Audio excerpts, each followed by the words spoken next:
નમસ્તે દર્શક મિત્રો, આયોજક એપિસોડ સૌનું હાર્દિક સ્વાગત છે। હું છું પ્રત્યેક જાની મકવાના। દર્શક કરતા પહેલા નજર કરીશું મુખ્ય સમાચાર પર। ભરૂચમાં આંતરરાષ્ટ્રીય માનવ અધિકાર સુરક્ષા પરિષદ દ્વારા એવોર્ડ સમારંભ યોજાયો। ભારત દેશના અલગ અલગ રાજ્યોમાંથી અનેક મહાનુભાવો ઉપસ્થિત રહ્યા। ભરૂચમાં કોંગ્રેસ મહિલા સમિતિ દ્વારા મોંઘવારી ઉપર અનોખો વિરોધ। પાંચબત્તી સર્કલ નજીક વિશેષ કાર્યક્રમ અપાયો। ગેસ અને તેલના ભાવ વધારા મુદ્દે વિરોધ પ્રદર્શન કરાયું। ભરૂચના દશાશ્વમેઘ ઘાટ નજીકના બળિયાદેવ મંદિરના ટ્રસ્ટમાં જીવી ટ્રસ્ટીને મરણ જાહેર કરતા વિવાદ। સમગ્ર મામલો સુરત ચેરિટી કમિશનરમાં પહોંચતા સ્ટે અપાયો। ભરૂચમાં સગીરા સાથે દુષ્કર્મ કરનાર નરાધમ સામે બળાત્કાર પોક્સો એક્ટનો ગુનો દાખલ। બી ડિવિઝન પોલીસ મથકમાં ગુનો દાખલ। દહેજ દરિયા કિનારે બે ડોલ્ફિનનું રેસ્ક્યુ કરાયું। દરિયાના પાણીમાં પુનઃ છોડવાના પ્રયાસ। ભરૂચ જિલ્લામાં આંતરરાષ્ટ્રીય માનવ અધિકાર સુરક્ષા પરિષદ દ્વારા એવોર્ડ સમારંભ યોજાયો હતો। ભરૂચ જિલ્લામાં આંતરરાષ્ટ્રીય માનવ અધિકાર સુરક્ષા પરિષદના અધ્યક્ષ ડોક્ટર ટીએમ ઓનકાની આગેવાનીમાં ભરૂચમાં ડોક્ટર બીઆર આંબેડકર ભવન હોલ ખાતે સેવા સન્માન સમારંભનું આયોજન કરવામાં આવ્યું હતું। જેમાં સેવા સન્માન ભારત 2026નું આયોજન કરવામાં આવતા ભારત દેશના વિવિધ ક્ષેત્રના તમામ ઋતુમાં ખડે પગે કામ કરતા અને માનવ સુરક્ષા સહિત વિવિધ સેવાભાવી સંસ્થાઓ થકી માનવોને મદદરૂપ થઈ સારી કામગીરી કરનારા તથા સોશિયલ વર્કર, શિક્ષણ વર્કર તથા પત્રકાર જગત સહિત સમાજ સેવક સહિત વિવિધ અલગ અલગ ક્ષેત્રમાં સારી કામગીરી કરનારા મહારાષ્ટ્ર, રાજસ્થાન, તેલંગાણા, સુરત, અમદાવાદ, ન્યૂ દિલ્હી સહિત ભરૂચ જિલ્લા તથા વિવિધ રાજ્યોમાં કામ કરતા અને સેવા આપતા મહાનુભાવોનું વિશેષ આંતરરાષ્ટ્રીય માનવ અધિકાર સુરક્ષા પરિષદના ખેસ તથા એવોર્ડ તથા તેના સન્માન પત્ર અર્પણ કરી મહાનુભાવોનું સન્માન કરી પ્રોત્સાહન પૂરું પાડતા સન્માન મેળવનાર મહાનુભાવોમાં પણ એક અનેરી ખુશી જોવા મળી હતી। આંતરરાષ્ટ્રીય માનવ અધિકાર સુરક્ષા પરિષદના અધ્યક્ષ ડોક્ટર ટીએમ ઓનકારે સમગ્ર અલગ અલગ સ્થળેથી આવેલા અભિનેતાઓ, બોલિવૂડ તથા ટોલિવૂડ સહિત મોટા પ્રમાણમાં મહાનુભાવો ઉપસ્થિત રહ્યા હતા અને શિક્ષણ જગતના ભૂલકાઓએ પણ દેશભક્તિના વિવિધ સાંસ્કૃતિક કૃતિઓ રજૂ કરતા દેશભક્તિ જેવો માહોલ પણ જામ્યો અને ઉપસ્થિત સૌ જનમેદની પણ મંત્રમુગ્ધ બની હતી।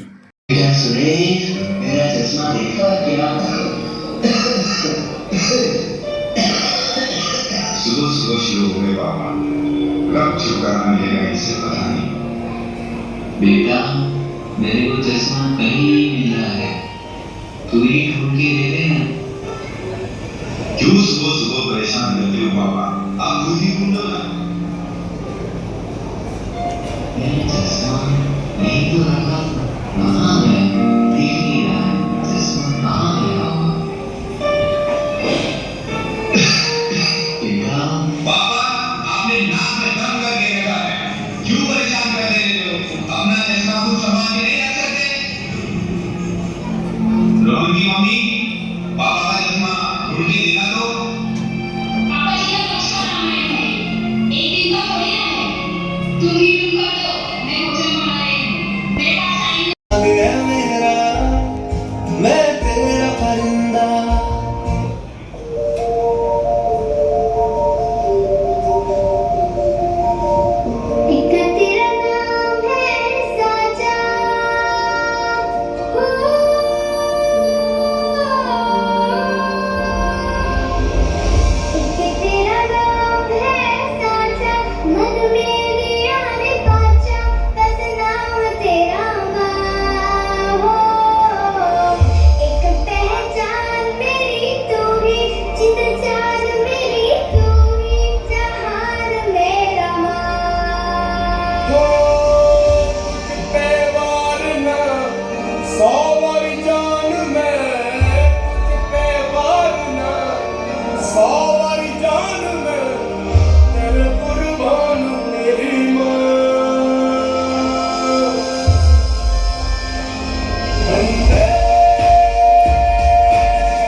जीना ये सब बहुत मुश्किल बड़ा काम है, फिर भी ये संस्था ने जो साहस दिया है, मैं इनको इनके साहस को भी नमन करता हूँ।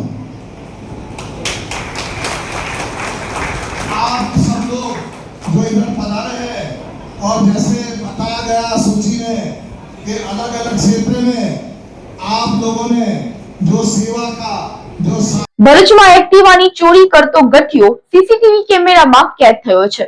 બનાવની મળતી માહિતી અનુસાર ભરૂચના પાંચબત્તી વિસ્તારમાં ટ્રાફિક પોલીસ ચોકી નજીક દાઉદ શોપિંગ સેન્ટર આવેલું છે અને આ શોપિંગ સેન્ટરમાં ડિવાઇન હાર્ટ હોસ્પિટલ આવેલું છે અને આ હોસ્પિટલમાં એક એક્ટિવા ચાલક પોતાના કામ અર્થે આવેલો હોય અને એક્ટિવા પાર્ક કરી હોસ્પિટલ ગયા બાદ પરત એક્ટિવા નજીક આવતા એક્ટિવા ગુમ હોવાના કારણે એક્ટિવાની ચોરી થઈ હોવાનું અનુમાન લગાવતા હોસ્પિટલના સીસીટીવી ચકાસવામાં આવતા સીસીટીવી કેમેરામાં એક બુકાનીધારી ગઠિયો પ્રથમ એક એક્ટિવામાં ચાવી નાખી ચાલુ કરવાના પ્રયાસ કરતો હોય અને તે ચાવી ન લાગતા અન્ય એક્ટિવામાં ચાવી નાખતા જ લોક ખુલી જતા ગઠિયો એક્ટિવાની ચોરી કરી રફુચક્કર થતો હોવાની ઘટના કેદ થતા સીસીટીવી ફૂટેજના આધારે એક્ટિવાના મૂળ માલિકે ભરૂચ એ ડિવિઝન પોલીસ મથકે પહોંચી અજાણ્યા ગઠિયા સામે એક્ટિવા ચોરીની ફરિયાદ નોંધાવી હતી।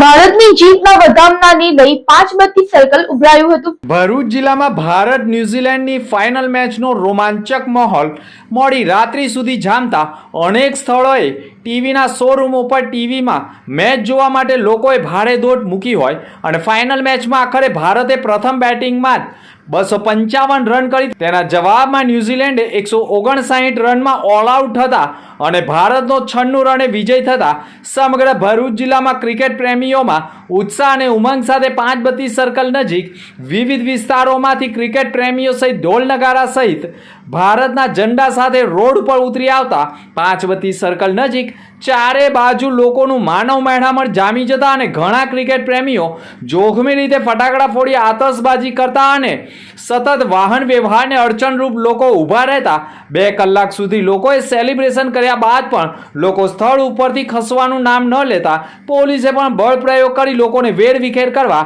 લાઠીચાર્જ કરવાની ફરજ પડી હોવાના ચોંકાવનારા દ્રશ્યો પણ સર્જાયા હતા। ઉત્થાન ચેરિટેબલ ટ્રસ્ટ દ્વારા મહિલાઓનો સન્માન સમારંભ યોજાયો હતો।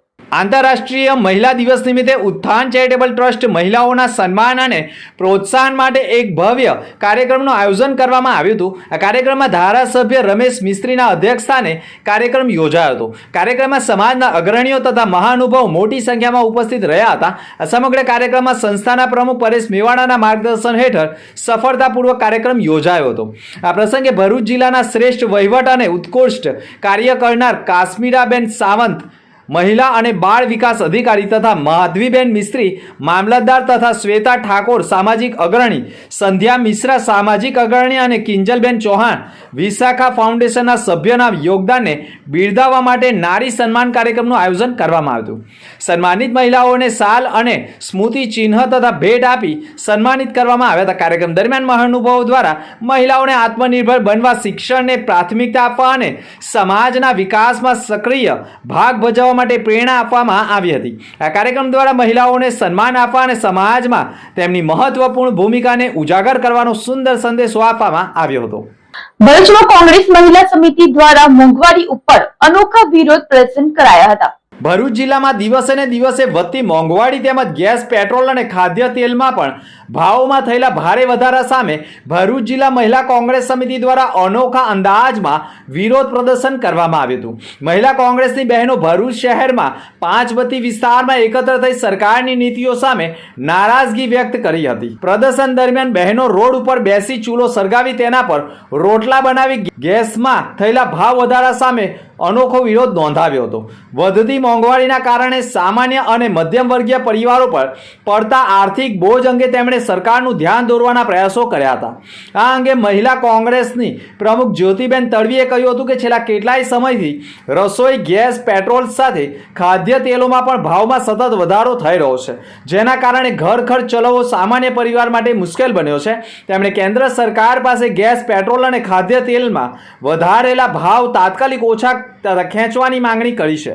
આંદોલન દરમિયાન બહેનો દ્વારા સરકાર વિરોધી સૂત્રોચ્ચાર પણ કરવામાં આવ્યા હતા.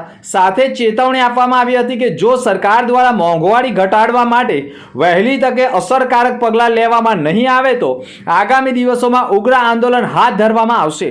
જો કે કાયદો અને વ્યવસ્થા જાળવવા માટે સ્થળ પર હાજર એ ડિવિઝન પોલીસ દ્વારા પ્રદર્શન કરતી મહિલાઓની અટકાયત કરી કાર્યવાહી કરાઈ હતી. ભરૂચમાં સગીરા સાથે દુષ્કર્મ કરનાર નરાધમ સામે બળાત્કાર પોક્સોનો ગુનો દાખલ કરાયો છે. ભરૂચ બી ડિવિઝન પોલીસ મથકમાં દુષ્કર્મનો ભોગ બનેલી સગીરાની માતાએ પોલીસ ફરિયાદ નોંધાવી છે.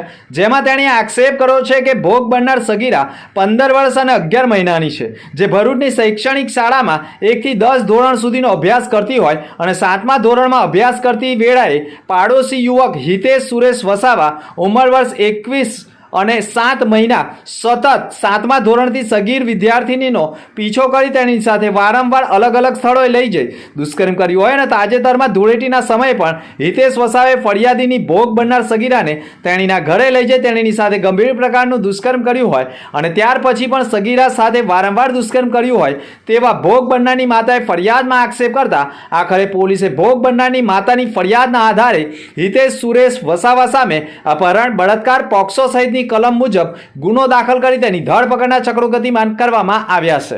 ભરૂચના દશાસર મેઘાટ નજીકના બરિયાદેવ મંદિરના ટ્રસ્ટમાં જીવી ટ્રસ્ટીને મરણ જાહેર કરતા વિવાદ ઉભો થયો છે. ભરૂચની ભૃગુ ઋષિની તપોભૂમિ દાંડિયા બજાર નજીક અતિ પૌરાણિક બળિયાદેવ મંદિર સહિત અન્ય મંદિર આવેલા અને બળિયાદેવ મંદિર સાર્વજનિક ટ્રસ્ટ તરીકે 1985થી નોંધાયેલ છે અને આ બળિયાદેવના મંદિર ટ્રસ્ટ સંચાલિત હોય, જેમાં જૂના ટ્રસ્ટીઓ મૃત્યુ પામ્યા હોવાના એક ઠરાવ રજૂ કરી નવા ટ્રસ્ટીઓના નામ ઉમેરો કરવા બાબતનો ઠરાવ કરી તેમાં ખોટા ઠરાવ અને ખોટા સોગંદનામા ઉપર નવા ટ્રસ્ટી નવીન રાણાએ અન્ય સોગંદનામા કર્યા હોય અને જીવતા વ્યક્તિઓને મરણ જાહેર કરી કૌભાંડ કર્યું હોવાના આક્ષેપો થયા છે. જેના કારણે જૂના ટ્રસ્ટી જે જીવિત છે તેઓએ સુરત કમિશનરમાં ફરિયાદ કરી હતી. સુરત ચેરિટી કમિશનરમાં ફરિયાદ કરવામાં આવતા 19/5/2025ના રોજ રજૂ કરી ટ્રસ્ટી બની જતા નવીનચંદ્ર રાણાએ અશ્વિન માસ્ટર કે જેઓ જીવિત હોવા છતાં સોગંદનામા ઉપર મૃતક જાહેર કરી તથા અન્ય ટ્રસ્ટીઓના પણ મરણ અંગેના કોઈ પણ પુરાવા રજૂ કર્યા વિના અને મરણની તારીખો પણ સોગંદનામામાં રજૂ કર્યા વિના ખોટા નોટરી રૂપભૂત સોગંદનામા રજૂ કર્યા હોય અને સોગંદનામા વકીલે પણ મરણ પ્રમાણપત્ર પર અટેચ કર્યા ન હોવાના કારણે સોગંદનામા કર્યા હોય, જે સોગંદનામા સાચા તરીકે ભરૂચ ચેરિટીમાં રજૂ કરી ટ્રસ્ટી બની જતા જૂના ટ્રસ્ટીના જેના મરણ જાહેર કર્યા છે તેઓ અશ્વિન માસ્ટર જીવિત હોય તેવા અશ્વિન માસ્ટરે પોતે જીવિત છે તેવો પુરાવો રજૂ કરવા પત્રકાર પરિષદ સંબોધવી પડી અને નવા ટ્રસ્ટીઓએ નકલી સોગંદનામા રજૂ કરી ગંભીર પ્રકારનો ગુનો કર્યો હોય તે મામલે સુરત ચેરિટી કમિશનરમાં અપીલ દાખલ કરતા હાલ ટ્રસ્ટી તરીકે જોડાયેલા ઈસમો સામે સ્ટે આપવામાં આવ્યો છે અને ખોટા સોગંદનામા રજૂ કરનાર અને ટ્રસ્ટી તરીકે નવા ઉમેરાયેલાઓને નોટિસ કાઢી જૂના ટ્રસ્ટીઓ મૃત્યુ પામ્યા છે તેમના પુરાવા મેળવવાની તજવીજ હાથ ધરી છે.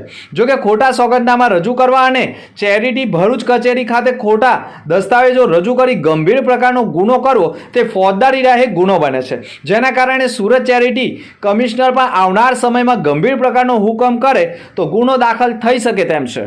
ભરૂચમાં ભર ઉનાળે ચોમાસા જેવા માહોલમાં લાખો લીટર પાણીનો બગાડ થયો હતો. ભરૂચમાં ભર ઉનાળે ચોમાસા જેવો માહોલ ઊભો થયો છે. ડુંગળી વિસ્તારમાં આવેલા 10 લાખ લીટર પાણી માર્ગો ઉપર ફરી વળ્યું હોવાના દ્રશ્યો વાયરલ થયા છે. માર્ગ પાણીમાં ગરકાવ થતાં વાહન ચાલકો અને રાહદારીઓને મુશ્કેલીઓનો સામનો કરવો પડી રહ્યો છે. ઉનાળામાં પાણીની જરૂરિયાત સમયે જ પાણી વહી જતા તંત્ર સામે આક્રોશ વ્યક્ત થઈ રહ્યો છે. નલ સે જલ યોજના હેઠળ 2 કરોડના ખર્ચ બનાવવામાં આવી હતી ટાંકીનો વાલવ ખરાબ થતાં જ સમગ્ર ટાંકીનું પાણી ખાલી ખમ જોવા મળ્યું હતું. અન્ય કોઈ વ્યવસ્થા ન હોવાના કારણે લાખો લીટર પાણી ગટરમાં વહી ગયું હતું. ભર ઉનાળે ડુંગળી વિસ્તારમાં આસપાસમાં લોકોએ પાણી રોડ ઉપર ઠલવાતા ચોમાસા જેવો માહોલનો અનુભવ કરવો પડ્યો હતો. દહેજ દરિયા કિનારે 2 ડોલ્ફિનનું રેસ્ક્યુ કરી દરિયાઈ પાણીમાં છોડવાના પ્રયાસ કરાયા હતા. દહેજ દરિયા કિનારે 2 ડોલ્ફિનનું રેસ્ક્યુ કરાવ્યું છે. 9/3/2026ના રોજ દહેજના દરિયા કિનારે નાની ડોલ્ફિન જોવા મળી હતી. સવારે 11 કલાકે લો રાઇડમાં 2 ડોલ્ફિન ફસાઈ હતી. લો ટાઇડમાં પણ પાણી ઉતરી જતા ડોલ્ફિન પરત દરિયામાં જવા પામી ન હતી. જે 2 ડોલ્ફિનને દહેજ જેટી પર કામ કરતી બોટ મોટર લોન્ચ અલ હૈદરીના કામદારોએ જોતા આ ડોલ્ફિનને રેસ્ક્યુ હાથ ધર્યું હતું. આ ક્રીકમાં ફસાયેલી અને બંને ડોલ્ફિન દોરીથી બાંધી ફરીથી દરિયામાં પાણીમાં મૂકી દેવાઈ હતી. આ મોટર લોન્ચ દહેજના દરિયાકાંઠે બિરલા કોપર જેટી પાસે કામગીરી કરી હતી. બંને ડોલ્ફિન દરિયામાં ફરીથી સલામતી જતી રહી હતી. જોકે દરિયાકાંઠે કામ કરતા લોકોએ ખુશીની લાગણી વ્યક્ત કરી હતી. આ કામગીરીમાં રોઝા હોવા છતાં બોટમાં કર્મચારીઓ સબ્બીરભાઈ સોઢાએ ભારે મુશ્કેલીઓથી દહેજ દરિયા કિનારાના કાદવ કીચડના સામ્રાજ્ય વચ્ચે પણ ડોલ્ફિનને પરત રવાના કરી હતી. અંતમુખ્ય સમાચાર પર ફરી એક નજર. ભરૂચમાં આંતરરાષ્ટ્રીય માનવ અધિકાર સુરક્ષા પરિષદ દ્વારા એવોર્ડ સમારંભ યોજાયો. ભારત દેશના અલગ અલગ રાજ્યોમાંથી અનેક મહાનુભાવો ઉપસ્થિત રહ્યા. ભરૂચમાં કોંગ્રેસ મહિલા સમિતિ દ્વારા મોંઘવારી ઉપર અનોખો વિરોધ. પાંચબત્તી સર્કલ નજીક વિશેષ કાર્યક્રમ અપાયો. ગેસ અને તેલના ભાવ વધારા મુદ્દે વિરોધ પ્રદર્શન કરાયું. ભરૂચના દશાશ્વમેઘ ઘાટ નજીકના બળિયાદેવ મંદિરના ટ્રસ્ટમાં જીવી ટ્રસ્ટીને મરણ જાહેર કરતા વિવાદ. સમગ્ર મામલો સુરત ચેરિટી કમિશનરમાં પહોંચતા સ્ટે અપાયો. ભરૂચમાં સગીરા સાથે દુષ્કર્મ કરનાર નરાધમ સામે બળાત્કાર પોક્સો એક્ટનો ગુનો દાખલ. બી ડિવિઝન પોલીસ મથકમાં ગુનો દાખલ. દહેજ દરિયા કિનારે 2 ડોલ્ફિનનું રેસ્ક્યુ કરાયું. દરિયાના પાણીમાં પુનઃ છોડવાના પ્રયાસ. તો તત્સુનિયા સમાચાર. નવા સમાચાર સાથે ફરી મળીશું. નમસ્કાર.